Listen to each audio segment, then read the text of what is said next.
Hello दोस्तों, तो आज की ज्योग्राफी प्रीक्योर की बात करते हैं। यहाँ पे हम हर हफ्ते आपके ज्योग्राफी के करंट अफेयर्स को डिस्कस करते हैं।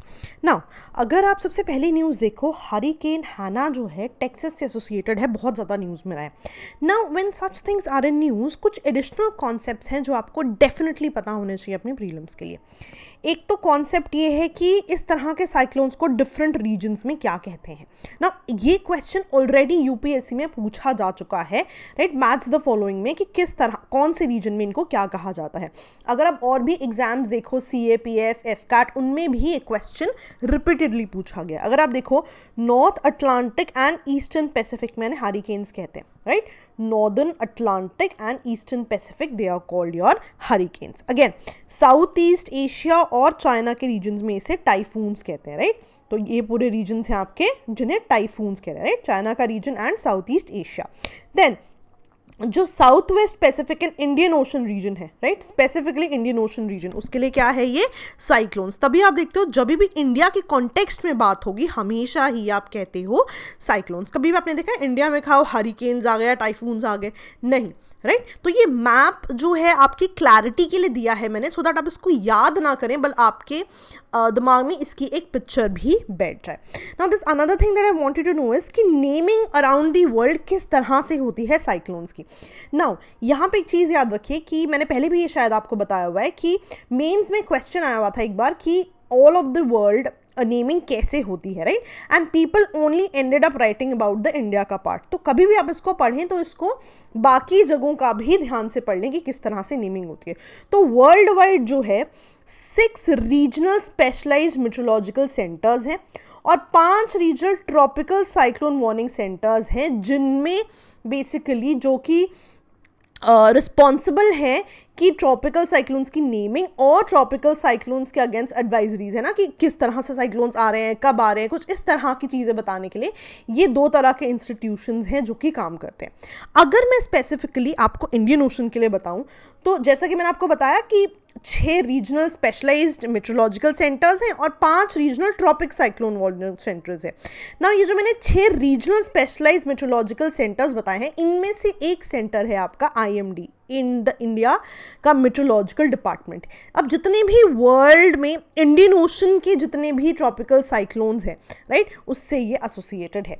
तो अब मान लीजिए कि जितना भी इंडियन ओशन रीजन है, कुछ मेंबर कंट्रीज हैं मिलके जो डिसाइड कर रही हैं कि किस साइक्लोन का नाम क्या होगा। ऑलरेडी एक लिस्ट आ जाती है और उस लिस्ट में मेंशन होता है कि अगले साइक्लोन का नाम क्या होगा। तो ये 13 कंट्रीज हैं जो इससे एसोसिएटेड हैं। तो रिसेंटली नई लिस्ट आई है जिसमें इन 13 की 13 कंट्रीज को ऐड किया गया, रादर इन कंट्रीज द्वारा वहां नाम ऐड किए गए। अपना रिमेंबर वन थिंग, ठीक है, जो ये नेमिंग ऑफ ट्रॉपिकल साइक्लोन्स था ओवर नॉर्थ इंडियन ओशन, ये 2004 से शुरू हो गया था। लेकिन 2004 में 13 कंट्रीज नहीं थी, उस समय 8 ही मेंबर कंट्रीज थी, ठीक है। तो just go back and check out की कौन सी 5 न्यू कंट्रीज चेक हुई हैं। आपके रेफरेंस के लिए मैंने यहाँ दिया भी हुआ है, ईरान, कतार, Saudi Arabia, UAE and Yemen, ये पहले नहीं थी। तो रिसेंटली अभी जो सेशन हुआ है उसमें नई कंट्रीज का नाम ऐड किया गया है, ठीक है। तो याद रखना ये जो कंट्रीज हैं ये तो 2018 में ही ऐड हो गई थी, 2018 में। तो आप देख रहे हो पहले 8 कंट्रीज थी, फिर उसके बाद कुछ कंट्रीज ऐड होके 13 कंट्रीज ऐड हो गई 2018 में, ठीक है। लेकिन जो नाम बने थे इनिशियली, नाम तो इनिशियली तभी बन गए थे जब 8 कंट्रीज थी। अब रिसेंटली 2020 में जो है नई लिस्ट आई है जिसमें इन तीनों कंट्रीज का कंट्रीब्यूशन है। तो कंट्रीज अभी रिसेंटली ऐड नहीं हुए, कंट्रीज 2018 में ही ऐड हो गई थी, लेकिन जो लेटेस्ट लिस्ट आई है वो आई है अभी। तो कभी भी अगर आप याद रखो तो आपको इनिशियल 8 मेंबर्स याद होने चाहिए अगर आपसे ओरिजिनल मेंबर्स पूछ लिए जाएं। एंड एक और तरह का क्वेश्चन भी आ सकता है कि न्यू मेंबर कंट्रीज कौन सी है, वो भी आपको पता होना चाहिए, ठीक है जी। इनिशियली शुरू कब हुआ था? 2004 में शुरू हुआ था। तो कौन से रीजन में क्या कहते हैं इन साइक्लोन्स को, प्लस इनकी नेमिंग का कन्वेंशन क्या है, ये भी आपको पता होना चाहिए, ठीक है। चलिए अब अगर हम अपनी न्यूज़ पे आए, मोबाइल ऐप मौसम बहुत ज़्यादा न्यूज़ में रही है, ठीक है। Ministry very important, direct question आ जाते हैं। Mobile app Mausam was launched by which ministry? आपको पता होना चाहिए मिनिस्ट्री ऑफ अर्थ साइंसेज। अब मौसम की बात हो रही है तो डेफिनेटली वेदर इंफॉर्मेशन या उससे रिलेटेड वार्निंग जो है दी जाएगी। अब 5 तरह की सर्विसेज देती है ऐप। करंट वेदर बताती है, ह्यूमिडिटी क्या है, मॉइस्चर क्या है, नाउकास्ट बताती है ना अगले 3 दिन का जो वेदर है आपका, सिटी का फोरकास्ट अगले 24 घंटे में किस तरह से रहेगा, अगर कोई वार्निंग्स है ना, तो उनके कलर कोड भी डिफरेंट है। For example red being the most harmful, तो इनको आपको डिटेल में नहीं पढ़ना है, बस आपको बेसिक सा पता होना चाहिए कि ऐसा कुछ बताया जा रहा है, एंड रेडार से भी एसोसिएटेड चीजें आपको बता दें। सिंपल, ठीक है। अब ध्यान रखना, एक आपका प्रोजेक्ट मौसम भी है, ठीक है। So do not confuse your app Mausam with this project Mausam, ठीक है, कि हो सकता है इवेंचुअली यूजेज हो, दैट्स अ सेपरेट इशू, लेकिन क्वेश्चन में अगर प्रोजेक्ट मौसम लिखा है that will be a different question because ministry different है। Now when it says project Mausam, तो ये कल्चरल मिनिस्ट्री के अगेंस्ट आता है, रादर देखो Indian ministry of culture and archaeological survey of India, तो be very careful about it. तो project Mausam basically क्या है, एजेंडा है कि कंट्रीज जो कि इंडियन ओशन को बॉर्डर कर रही हैं उनमें जो है हम रिलेशनशिप्स को बेटर करें, मैरिटाइम कनेक्शंस भी बनाएं और इकोनॉमिक कनेक्शंस भी बनाएं, है ना। तो जितनी भी ये कंट्रीज हैं बेसिकली बहुत सिंपल सी बात कर रहे हैं कि कहीं ना कहीं कल्चर्स को धीरे धीरे जोड़ के आप कंट्रीज के बीच के कम्युनिकेशन को बढ़ा दो, तो कहीं ना कहीं कल्चरल कांटेक्ट भी बढ़ेगा, और जितनी कम्युनिकेशन बढ़ेगी, जितनी इंटरैक्शन बढ़ेगी, उतना ही इवेंचुअली आपका इकोनॉमिक कनेक्शन भी बनेंगे। तो वही तो वो कह रहे हैं कि कहीं ना कहीं maritime connections via culture and eventually economic connections की बात है, ठीक है। तो वही वो कह रहे हैं बेसिक एजेंडा क्या है, कहीं ना कहीं जितनी भी इंडियन ओशन रीजन में इकोनॉमिक, कल्चर, रिलीजियस इंटरैक्शंस हैं उनको और एलैबोरेट किया जाए। एजेंडा क्या है, सिंपल सी बात है कि बहुत ज़्यादा इन कंट्रीज में कनेक्शंस बने, एक नए तरीके का पावर ब्लॉक बने, एंड देन इकोनॉमिक कनेक्शंस भी बढ़ जाए, ठीक है। तो एजेंडा, अगर आप विजन्स की बात करो तो दो विजन्स हैं कि जो कल्चर्स है बिटवीन डिफरेंट कंट्रीज उनको एनहांस किया जाए, जिससे क्या होगा, कम्युनिकेशन आपकी इवेंचुअली एनहांस हो जाएगी, कोलैबोरेशंस बढ़ जाएंगी, अलायंसेस बढ़ जाएंगे, right. So this is what you are suppose to know, ठीक है। तो बी वेरी केयरफुल, इन दोनों में आपने कंफ्यूज नहीं होना। अच्छा, रिसेंटली न्यूज़ थी कि यमुना में हाई लेवल्स ऑफ अमोनिया पाया गया है, ठीक है। तो हाई लेवल्स ऑफ अमोनिया, कितना अमोनिया है, 3 पार्ट्स पर million is what has been found out, ठीक है। तो जो एक्सेप्टेबल लिमिट है, ठीक है, वो तो 0.5 ppm ही है, लेकिन पाई कितनी गई है, 3 ppm। तो आप देख रहे हो कितना ज़्यादा डिफरेंस है, 0.5 to 3 ppm, तो काफ़ी ज़्यादा पोल्यूटेड पाया गया है इन टर्म्स ऑफ अमोनिया। अब ना ध्यान देना, अमोनिया जो है ये जो टिपिकल साइंस के क्वेश्चंस है ना, इनके बहुत ज़्यादा आगे सवाल बन सकते हैं। तो हम क्या कोशिश करेंगे, एटलीस्ट जो डिफरेंट न्यूज़पेपर्स में चीज़ें आई हैं वो हम डेफिनेटली पढ़ लें। तो न्यूज़पेपर क्या कहता है अमोनिया के बारे में, कि अमोनिया एक कलरलेस गैस है और इंडस्ट्रीज़ में यूज़ होती है in case of fertiliser, plastic, synthetic fibres, dye and other products. Now this is something you will have to remember, ठीक है, बिकॉज ऐसे डायरेक्टली आपको, आप देखते हो कभी कभी न्यूज़पेपर से उठ के आपको लाइंस आ जाती हैं, ठीक है। तो बेसिकली ये सब इस तरह की कंटामिनेशन क्यों हो रही है। अब आप देखोगे दिल्ली के आसपास बहुत ज़्यादा कुछ इंडस्ट्रीज़ हैं, सोनीपत, पानीपत वगैरह के रीजन में, राइट। तो जो इंडस्ट्रियल वेस्ट है या कंटामिनेशन है बाय सी, या जो सीवेज वाटर है, वो कहीं ना कहीं ये आसपास के यमुना के पानी में चला जाता है। इस वजह से this is becoming, the water is becoming very very toxics, ठीक है। और अगर मैं टॉक्सिसिटी की बात करूँ, न्यूज़पेपर्स में 2 चीज़ें मेंशन की गई हैं कि अगर देखो 0.5 आपका नॉर्मल लेवल अलाउड है, लेकिन 0.5 के बाद अगर 1 से ऊपर बढ़ जाए, तो अगर इतनी अमोनिया का कॉन्सेंट्रेशन पानी में बढ़ जाए तो फिशेस को टॉक्सिक हो जाता है। यूजुअली एक ना सिंपल सी बात अगर मैं समझाऊं, पानी है, डिफरेंट तरीके के केमिकल्स, एलिमेंट्स डेफिनेटली पाए जाते हैं, लेकिन अगर उनकी कॉन्सेंट्रेशन कुछ अमाउंट से ऊपर हो जाए, वहाँ टॉक्सिसिटी बढ़ना शुरू हो जाती है। तो वही वो कह रहे हैं कि हो सकता है अगर 1 ppm से कम आपकी जो कॉन्सेंट्रेशन है, अमोनिया की वैल्यू है अमोनिया की उस पानी में, तो फिशेस के लिए वो टॉक्सिक नहीं है, लेकिन above 1 ppm it is toxic to fishes. Similarly ये जो 1 ppm से ज़्यादा वाला मार्क है ह्यूमंस के लिए शॉर्ट टर्म में बहुत ज़्यादा दिक्कत नहीं करता, बट लॉन्ग टर्म में क्या होता है कि आपके इंटरनल ऑर्गन्स जो हैं डैमेज होना शुरू हो जाते हैं, बिकॉज आप इस पानी को पीते हो, आपका बॉडी जो है वो एकस्टम्ड नहीं है with this sort of toxic water. तो शॉर्ट टर्म में चाहे आपको पता ना लगे, बट लेकिन लॉन्ग टर्म में आपके ऑर्गन्स जो हैं वो खराब होने शुरू हो जाते हैं, ठीक है। तो वो कह रहे हैं इसका लॉन्ग टर्म सोल्यूशन क्या है, ठीक है। बहुत सिंपल सी बात है, जो हमेशा ही कहा जाता है कि कोशिश कीजिए कि जो अनट्रीटेड सीवेज है, देखिए बेसिकली क्या होता है, जो सीवेज इंडस्ट्रीज से आ रहा है, कोशिश क्या की जानी चाहिए कि इसको हम पहले ही ट्रीट कर लें, क्योंकि देखिए पानी का बहाव तो आप रोक नहीं सकते। अगर there is a industry, the effluent will definitely go somewhere, so technically ये वाटर में ही जाता है, लेकिन बीच में आप क्या कर सकते हो, आप ऐसे प्लांट्स लगा सकते हो जहाँ पे ये जो सीवेज है, सीवेज वाटर है, इसको ट्रीट किया जा सके, इसको सारे केमिकल फ्री किया जा सके, एंड देन ये जाके यमुना में गिरे। तो कहीं ना कहीं इस तरह के सोल्यूशंस आप डेफिनेटली दे सकते हो। देखो सोल्यूशंस तो बहुत तरह के हो सकते हैं। मेंस में जो आप लिखते हो तो आप कहते हो कि ऐसा अनट्रीटेड सीवेज आए ही ना, राइट, या फिर आप उनको फैक्ट्रीज में ही आप इनको ट्रीट करना शुरू कर दे। लेकिन you have to remember one thing, जब भी आप लॉन्ग टर्म सोल्यूशन देते हो, लॉन्ग टर्म सोल्यूशन दो तरह के हो सकते हैं ना। एक तो आप टेक्नोलॉजी का यूज करके आगे इस प्रॉब्लम को कैसे रोक सकते हो, लेकिन one very important thing is जो ऑलरेडी एग्जिस्टिंग इशू है उसको कैसे रिजॉल्व किया जाए। Now this is how you can resolve it. तो कभी भी आप सोल्यूशंस लिखो तो कोशिश करो कि short term and long term solutions के टर्म में आंसर लिखो, and right your answers in terms of forward, आगे जाते हुए क्या किया जा सकता है, और जो ऑलरेडी एग्जिस्टिंग इश्यूज हैं उनके सोल्यूशंस क्या हैं। तो उससे क्या होता है, आपके आंसर्स जो हैं और एनहांस्ड हो जाते हैं। And why I am discussing it, यहाँ पे एक टर्म शुरू थी कि इकोलॉजिकल फ्लो पे ध्यान दिया जाए। इकोलॉजिकल फ्लो क्या होता है, अगेन वेरी इंपॉर्टेंट टर्म, आपको एग्जाम में पूछ सकते हैं।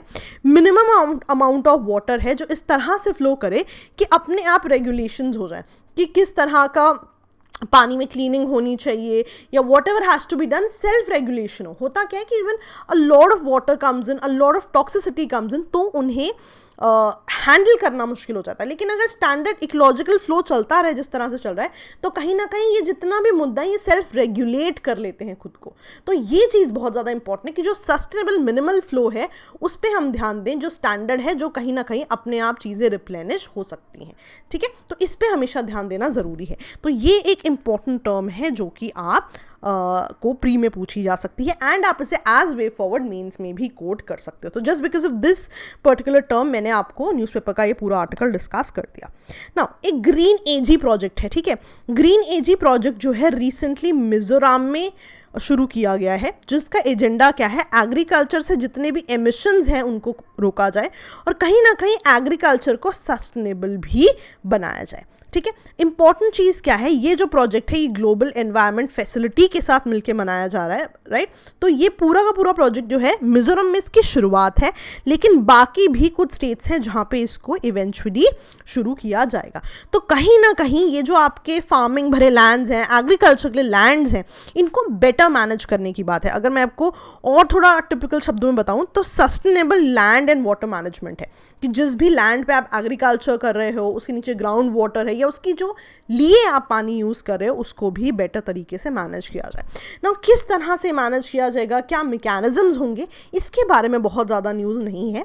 इवेंचुअली जैसे जैसे ये न्यूज़ आती जाएगी I will keep on updating you. अब इसके लिए बहुत सिंपल सी बात क्या करें, जैसे कि मैंने आपको बताया ये पूरा प्रोजेक्ट फंडेड है बाय ग्लोबल एनवायरनमेंट फैसिलिटी, तो ये आपने डेफिनेटली याद रखना है। ठीक है, और बहुत सिंपल सी चीज़ क्या है कि कहीं ना कहीं जहाँ सस्टेनेबिलिटी की बात चल रही है कि जो लैंड है, जो एग्रीकल्चर प्रैक्टिसेस है उनको सस्टेनेबल बनाया जाए। एक और एजेंडा क्या, अगर आपको याद हो हमने सबसे पहले पढ़ा था कि एमिशंस भी कम करना चाहते हैं, तो कार्बन डाइऑक्साइड को सिक्वेस्ट्रेशन भी किया जाना चाहिए। कार्बन डाइऑक्साइड की सिक्वेस्ट्रेशन क्या होती है कि कार्बन डाइऑक्साइड को कहीं स्टोर किया जाए। अब किस तरह से स्टोर किया जाए, क्या मैकेनिज्म्स हैं, ये आप एनवायरनमेंट में डेफिनेटली पढ़ सकते हैं। पर इस क्वेश्चन से एसोसिएटेड अगर आपका एप्लीकेशन बेस्ड क्वेश्चन आ गया कि what is the basic application of green AG project, तो डेफिनेटली आप वहाँ एमिशंस के बारे में लिखेंगे।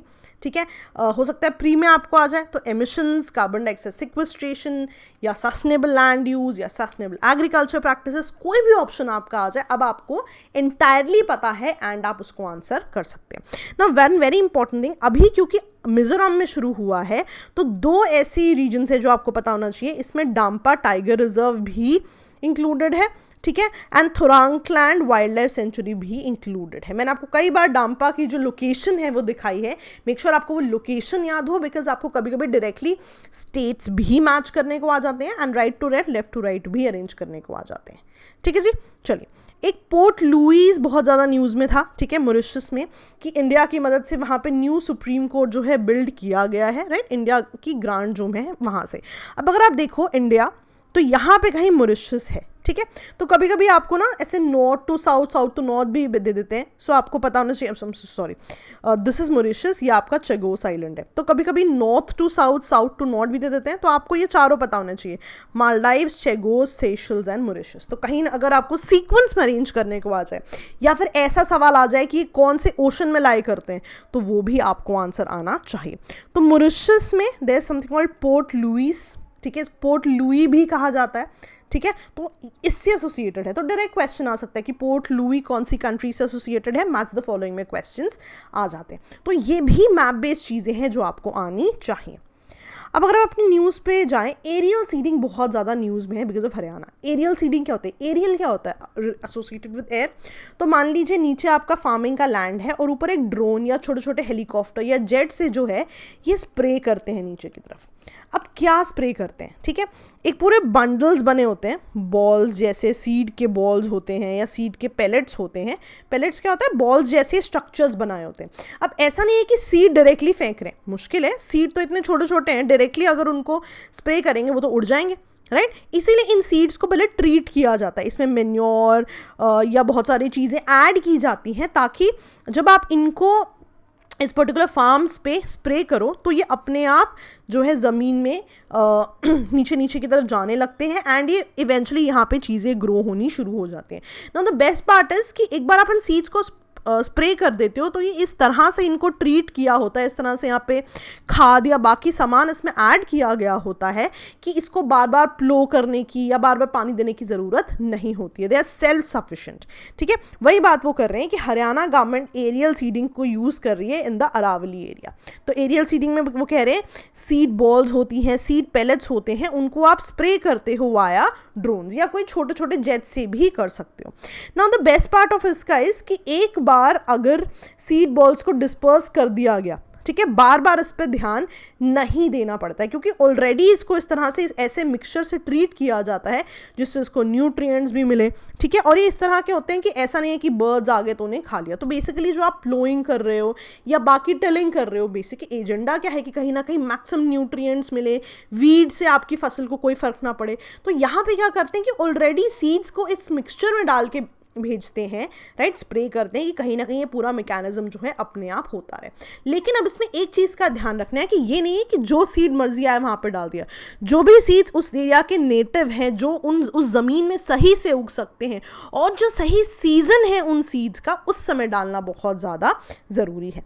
ये जितना भी प्रोसेस है इसे fire and forget way of plantation कहते हैं बिकॉज एक बार आपने इसको स्प्रे कर दिया देन वो अपने आप ही उगते हैं। You don't have to keep on tilling the land या प्लोइंग द लैंड। तो इसको fire and forget way of plantation भी कहते हैं। फायर एंड फॉरगेट आपने डिफेंस में भी पढ़ा होगा, जो missile systems fire and forget वाले होते हैं, right. If you haven't just go back and read कि डिफेंस में फायर एंड फॉरगेट सिस्टम्स क्या होते हैं। ठीक है जी, चलिए अगली चीज़ पे आते हैं। स्मोक टावर्स बहुत ज़्यादा न्यूज़ में रहे, कल आपको सर ने बताया भी है, कुछ इस तरह के दिखते हैं। ठीक है, I am showing one of the best ones. ठीक है, दिल्ली वाले are not this developed as of now but yes this is what it should look like. तो बेसिकली बहुत सिंपल है। स्मोक टावर्स बेसिकली क्या कर रहे हैं, लार्ज स्केल एयर प्यूरिफायर है सिंपल तरीके से। तो इस पूरे टावर में बहुत सारे फिल्टर्स हैं जिसमें कि डस्ट पार्टिकल्स इवेंचुअली ट्रैप हो जाते हैं एंड क्या हो रहा है, आपकी एयर जो है प्यूरिफाई हो रही है। Now there could be lot of mechanisms means answer writing के लिए, बट फिलहाल के लिए for pre cure this is enough. ठीक है, प्री के लिए इतना इनफ है कि आपको पता हो कि अगर स्मोक टावर्स न्यूज़ में आ जाए तो आप लिख सकते हो कि प्री में कि हाँ ये लार्ज स्केल एयर प्यूरिफायर्स हैं।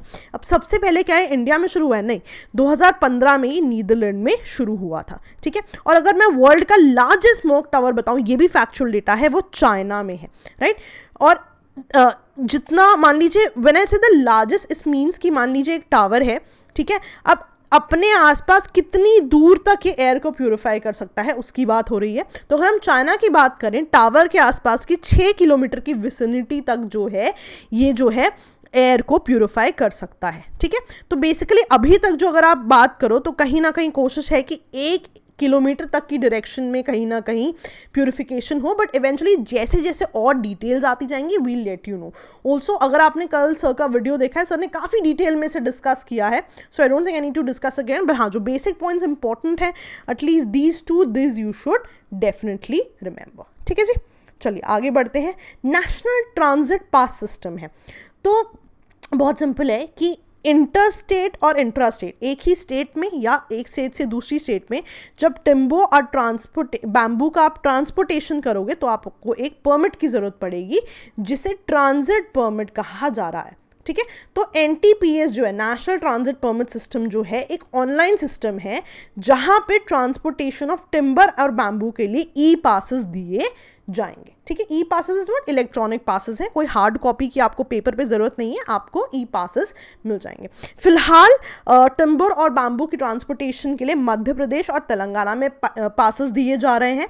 ठीक है, इवेंचुअली जिस तरह से डिपेंडिंग अपॉन कि किस तरह से ये पूरा प्रोसेस सक्सेसफुल होता है और भी स्टेट्स में शुरू किया जाएगा।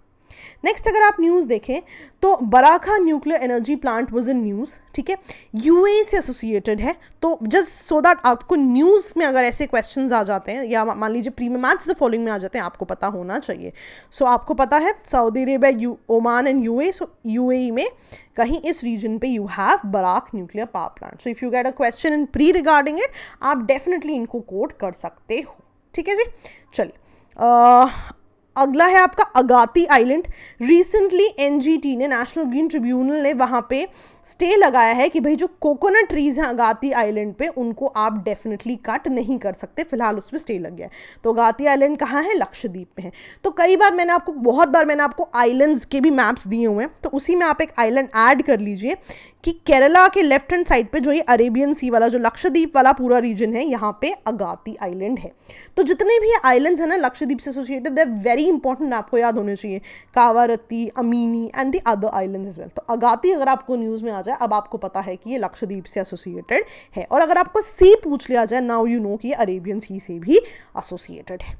ठीक है जी, तो ये छोटी छोटी चीज़ें हैं दोस्तों that we tend to miss, हमें ये सारी की सारी ज्योग्राफी पर्सपेक्टिव से आनी चाहिए। एक चाइना जो है, रिसेंटली जो चाइना के फिशिंग वेसल्स हैं वो देखे गए हैं नियर इक्वाडोर के पास, एक गैलापागोस आइलैंड्स करके, right, Ecuador is in south America. तो वहाँ पे जो चाइना के फिशिंग वेसल्स हैं वो देखे गए हैं। रादर जो इक्वाडोर है वो रिसेंटली अलर्ट पर भी था। तो ध्यान देना, गैलापागोस आर्किपेलागो जो है, यहाँ पे हमेशा ये दिक्कत रहती है कि फ़िशिंग वेसल्स बहुत ज़्यादा आ जाते हैं बाकी कंट्रीज़ के, और इस वजह से यहाँ की जो कुछ एक्वाटिक स्पीशीज़ हैं, for example manta rays and sharks, ये बहुत ज़्यादा एंडेंजर्ड भी हो गए हैं बिकॉज ऑफ कमर्शियल फिशिंग। ठीक है, तो ऐसा नहीं है कि चाइना पहली बार यहाँ आया है, rather every year, right, Chinese vessels यहाँ पे आते हैं। ठीक है, अब क्यों आते हैं, राइट, द एजेंडा इज कि यहाँ पे इस समय पे जो कोल्ड हम्बोल्ट करंट है, राइट, वो अपने साथ न्यूट्रिएंट्स लेके आती है, जिससे कि बहुत ज़्यादा स्पीशीज़ यहाँ पे आ जाती हैं। अच्छा, just to let you know, एक तो जब कोल्ड करंट और हॉट करंट मिलती है, प्री में पूछा जा चुका है आपसे एक बार, आप आई थिंक ओशन करंट्स के चैप्टर में पढ़ रहे होगे कि जिस रीजन पे हॉट करंट या कोल्ड करंट मिलती है, they are suppose to be best fishing zones. पहली चीज़, बिकॉज यहाँ पे जब हॉट एंड कोल्ड करंट मिलती है, यहाँ पे एक तरह के प्लांट्स हैं जिनको फाइटोप्लैंक्टन्स कहते हैं, राइट। आइडियल कंडीशन बन जाती है कि हॉट एंड कोल्ड करंट मिलने पे फाइटोप्लैंक्टन्स बनेंगे, और फाइटोप्लैंक्टन्स जो हैं that's the best fish food, right. तो इस वजह से क्या होता है, जब ये दो टाइप की करंट्स मिलती हैं, बेस्ट फिश फूड वहाँ पे फाइटोप्लैंक्टन्स बनता है, इसीलिए इन जगहों पे बहुत ज़्यादा फिशेस पाई जाती हैं। तो अगर आप पीसीएम बैच में हो, मैंने काफ़ी डिटेल में आपको वर्ल्ड के 3 इंपॉर्टेंट फिशिंग जोन्स भी बताए हैं, बट एटलीस्ट एक ये डेटा आपको ओशन करंट से एसोसिएटेड पता होना चाहिए। दूसरी जो चीज़ इंपॉर्टेंट है, कई बार क्या होता है, मैंने आपको बैचेस में ही बताया है कि मान लीजिए दिस इज सी, तो सी में बहुत नीचे होता है कोल्ड वाटर। तो कोल्ड वाटर जब ऊपर की तरफ आता है तो नीचे obviously most of the part is untouched, तो नीचे से जो है बहुत सारे न्यूट्रिएंट्स लेके आता है अपने साथ, right. And when this cold current comes up, तो उस रीजन में बहुत ज़्यादा न्यूट्रिएंट्स भी आ जाता है। अब जिस रीजन में बहुत ज़्यादा न्यूट्रिएंट्स आ जाते हैं, वहाँ बहुत ज़्यादा फिशेस भी आ जाती हैं। तो इस वजह से due to this particular region and due to this particular region क्या होता है, इन दो रीजन्स में बहुत ज़्यादा फिशेस होती हैं, और इन दोनों ही रीजन्स में बहुत ज़्यादा कमर्शियल फिशिंग्स भी होती है। तो आई होप ये दोनों रीजंस जो हैं आप याद रखेंगे। पहला रीजन क्या था, जहाँ पे हॉट या कोल्ड करंट मिली वहाँ फाइटोप्लैंक्टन्स हो गए, which is best fish food, इसलिए वहाँ पे आपके जो है फिशेस आ जाती हैं। दूसरा, जो सी में सबसे नीचे कोल्ड वाटर होता है, बिकॉज अनटच्ड है, राइट, पोल्यूटेड बहुत ज़्यादा नहीं होता, तो उसमें बहुत ज़्यादा न्यूट्रिएंट्स होते हैं। जब ये पानी ऊपर की तरफ आता है तो उन न्यूट्रिएंट्स के लिए फिशेस आ जाती हैं वहाँ पे, and again people come there for commercial fishing. तो जो ये हम्बोल्ट करंट है वो कुछ ऐसा ही कर रही है कि वो न्यूट्रिएंट्स को लेके आ रही है, जिससे बहुत ज़्यादा वहाँ पे स्पीशीज़ या फिशेज आ जाती हैं, मरीन स्पीशीज़ आ जाती है, उसको केटर करने के लिए। And this is where different vessels of different countries come, so that वो इन मरीन स्पीशीज़ को या फिशेस को या कमर्शियल फिशिंग को केटर कर सके। ठीक है, तो याद रखिएगा, this is not a new mechanism. When you read such things, आपका एक बेसिक एजेंडा क्या बनता है कि शायद चाइना अपने आप को ज़्यादा पोर्ट्रे करने के लिए, या फिर मान लीजिए कि अपनी प्रोमिनेंस ज़्यादा बढ़ाने के लिए वहाँ रहा है। नहीं, there certain commercial regions as well जिनको भी हमें केटर करना चाहिए। ठीक है, तो अब आपसे गैलापागोस आइलैंड्स पूछ लिया जाए तो आपको पता है कि साउथ अमेरिका के साइड पे पैसिफिक ओशन होगा। अगर आपसे रीजन पूछ लिया जाए तो भी you should be able to write. ठीक है जी, चलिए आज की लास्ट न्यूज़ है आपकी नाग रिवर। रिसेंटली जो ये नाग रिवर है, बॉम्बे हाई कोर्ट ने बोला है बहुत ज़्यादा पोल्यूट हो चुकी है due to industrialisation and urbanisation. ना जो आपकी नागपुर सिटी है महाराष्ट्र में, वो उसका नाम नागपुर क्यों है? Because of this particular Nag river only. ये जो नाग रिवर है ये नागपुर सिटी से पास होती है। अगर आप इसकी ओरिजिन की बात करो तो it is Ambazari lake in west Nagpur. याद कर लो, हो सकता है प्री में पूछ ले। अगर हम नागपुर की पोजिशन देखें ना, महाराष्ट्र में कहीं यहाँ पर है, राइट। एंड अगेन नागपुर में भी this particular river is your Nag river. तो ये भी चीज़ समझना बहुत ज़्यादा ज़रूरी है। ठीक है, तो आई होप आपको काफ़ी क्लैरिटी हो गई। बहुत सारे आज हमने कॉन्सेप्ट्स डिस्कस किए हैं। डाउनलोड द कंपाइलेशंस, sleepyclasses.com पे जाके आप ये सारे PDFs डाउनलोड कर सकते हैं, राइट। और कोई भी आपको इशू, कोई भी आपको डाउट हो, हमारा फ़ोन नंबर है, you can call us up, you can ask your queries, right? We're always there. जो भी आपको issues है, just call up and we'll resolve your queries. ठीक है जी, चलिए, that was all from my side. Okay दोस्तों, bye bye.